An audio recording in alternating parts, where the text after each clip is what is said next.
আমরা সকলে মারহাবা বলি, মারহাবা মারহাবা বলি আমরা সবাই। মারহাবা মারহাবা। চমৎকার। চমৎকার।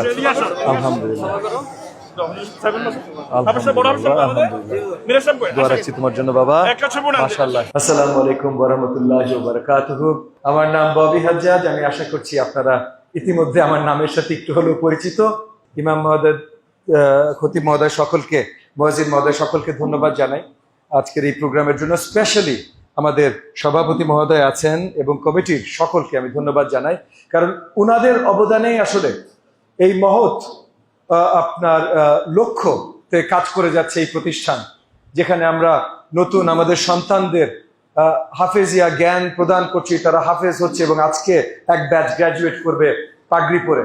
আমার প্রাণ প্রিয় নতুন হাফেজিয়া পাগড়ি যারা পাচ্ছেন, আমার স্নেহের আদরের তরুণ সন্তানেরা, ভাইয়েরা, কেমন আছেন আপনারা? ভালো আছেন? আমাদের জন্য অত্যন্ত গৌরবময় একটা মুহূর্ত যে নতুন এক ব্যাচ আজকে এখানে পাগড়ি পাচ্ছেন। তো আপনারা ইসলাম ধর্ম, মহান ইসলাম ধর্ম নিয়ে আসলে আলোচনা করার জন্য অনেক বিজ্ঞ আলেমগণ আজকে এখানে আসবেন। তো এটা নিয়ে বড় আলোচনার জায়গা আমার না, কিন্তু একটা জিনিস মনে রাখবেন যে পৃথিবী সৃষ্টি হওয়ার আগে থেকে আল্লাহ তাআলা সৃষ্টি নিয়ে যা যা বলেছেন, যা যা লিখেছেন, প্রথম সৃষ্টির ভেতরে পবিত্র কোরআনের সৃষ্টি। পৃথিবীর জন্য কোরআন তৈরি হয়নি, পবিত্র কোরআন তৈরি হয়েছে, তারপর বাকি সবকিছু তৈরি হয়েছে। এবং সেই কোরআনের ধারক আপনারা, আমার হাফেজি ছোট বন্ধুরা, সন্তানেরা, ভাইয়েরা, আপনাদের মাধ্যমে যুগ যুগ, শত শত বছর, হাজার হাজার বছর ধরে পবিত্র কোরআন আমাদের মাঝে থাকবে। আপনারা পরম করুণাময় আল্লাহ তাআলার উসিলা, যার মাধ্যমে মানব সভ্যতা কখনো কোরআনের জ্ঞান একটু হারাবেন, এটা অত্যন্ত গুরুত্বপূর্ণ। আপনারা আমাদের ভবিষ্যতের জন্য, দিনের পথে যেন সমাজ চলতে পারে, সেটার জন্য অত্যন্ত গুরুত্বপূর্ণ। একই সাথে মনে রাখবেন, আপনারা যে হাফেজ হলেন, এত বড় পাগড়ি আপনারা পেলেন, এটা নিয়ে গর্ব করবেন না। আমরা আপনাদের নিয়ে গর্ব করব যে আপনারা হাফেজ। আপনারা কি ধারণ করছেন? কোরআনের অক্ষর থেকে অক্ষরের জ্ঞান ধারণ করছেন, আপনারা হাফেজ। কিন্তু আপনারা গর্ব করবেন। পরম করুণাময় আল্লাহ তাআলা গর্ব করাটাকে পছন্দ করেন না। নবী করিম সাল্লাল্লাহু আলাইহি সাল্লাম পরিষ্কার সবাইকে জানিয়ে গেছেন, গর্ব করাটা আল্লাহ তাআলা পছন্দ করেন না। খলিফায়ে রাশিদুন, হযরত আবু বকর, হযরত ওমর, যাদের কাছ থেকে আমরা শিখবো, সাহাবীরা কেউ গর্ব করতেন না। আমি ছোট্ট একটা হযরত ওমর ইবনে খাত্তাব রাদিয়াল্লাহু তাআলা আনহুর একটা ছোট্ট গল্প বলি। ওই সময়টা হযরত ওমর যখন খলিফা, ওই সময়টায় আমাদের মুসলমানদের সাথে Byzantine empire, Greek empire, Persian এম্পায়ারদের সাথে বিশাল আকারে যুদ্ধ চলছে।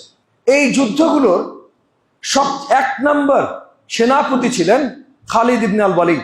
উনি এত বড় সেনাপতি ছিলেন, এত বড় সেনাপতি ছিলেন, এমনও আছে যে 20,000 সৈন্য নিয়ে 1,00,000 সৈন্যকে উনি হার মানিয়ে দিয়েছেন। এত বড় সেনাপতি ছিলেন। উনাকে নামকরণ করা হয়েছিল আল্লাহ তাআলার, খোদ আল্লাহ তাআলার তরবারি, সাইফ আল ইসলাম। উনাকে নামকরণ করা হয়েছিল এবং উনার কোনো গর্ব ছিল না। কিন্তু এক মুহূর্তে মনে হয়েছিল, হযরত ওমর ইবনে আল খাত্তাবের কাছে এক মুহূর্তে মনে হয়েছিল, এলাকাবাসী বা মানে মুমিন মুসল্লিরা মনে করতে পারে যে খালিদ ইবনে আল ওয়ালিদের ক্ষমতায় যুদ্ধ জিতছে, পরম করুণাময় আল্লাহ তাআলা আমাদের জিতিয়ে দিচ্ছেন না। তো সবচেয়ে শক্তিশালী যে সেনাপতি, সে যেন গর্ব করতে না পারে, ওই জায়গায় দাঁড়াতে না পারে, এবং এমন যেন দাঁড়াতে চেষ্টা করছিলেন, বাট তবুও যেন ওরকম কোনো নিয়ামতি না, কোনো সুযোগই না থাকে। ওই যুদ্ধের ময়দানের পরে ওনাকে সেনাপতি থেকে অপসারণ করলেন, যেন গর্ব করতে না পারে। কারণ পরম করুণাময় আল্লাহ তাআলা গর্ব পছন্দ করেন না। আমি আপনাদের এখানে নির্বাচনে আসছি, আমারে বড় চেয়ারটা দেন, এটা গর্বের জায়গা, এটা করবেন না। আমি আপনাদের বড় নেতা, আমার জন্য এটা করেন, এটা গর্বের জায়গা, এটা করবেন না। এবং নেতারা না, আপনারা হাফেজ, আপনাদের থেকে আমাদের প্রত্যাশা আরো বেশি। আগামীতে আপনারা এই যে সঠিক শিক্ষাটা, অক্ষর থেকে অক্ষর কোরআন শিক্ষা, এইটা আপনারা সব জায়গায় ছড়িয়ে দেবেন, এটা নিয়ে গর্ব করবেন না, এটা আপনাদের দায়িত্ব, সব জায়গায় ছড়িয়ে দেবেন। আপনারা আমাদের মধ্যে অনেক স্নেহের, আপনাদের বয়সের জন্য আপনারা অনেক স্নেহের, অনেক আদরের, কিন্তু যে জ্ঞানটা আপনারা ধারণ করছেন, সেই জ্ঞানটা অনেক সম্মানের, অনেক সম্মানের। এই সম্মান আমরা আপনাকে দেব, আপনি গর্ব করবেন না। এই একটা জিনিস আজকে আপনাদের মুরব্বী বলেন, আপনাদের আদরের চাচ্চু বলেন আর ভাই বলেন, যেটাই বলেন, খুব আদর স্নেহের সাথে আপনাদেরকে বলে গেলাম, আপনাদের সম্মান আছে আজকে এবং আগামীতে, আমরা সকলে আপনাদের সম্মান দিব, কিন্তু আপনারা গর্ব করে সম্মান ডিমান্ড করবেন না, ঠিক আছে? আমি আমার বক্তব্য লম্বা করব না। আপনাদের সকলের আদর ভালোবাসা আমি নিজেও একটু চাই। আপনাদের সেবার দায়িত্বে আছি, আপনাদের সেবা করছি, আগামীতেও যেন স্বতঃস্ফূর্তভাবে আপনাদের সেবা করতে পারি, সেই সুযোগটা আমি দোয়া করি আপনারা আমাকে করে দেবেন।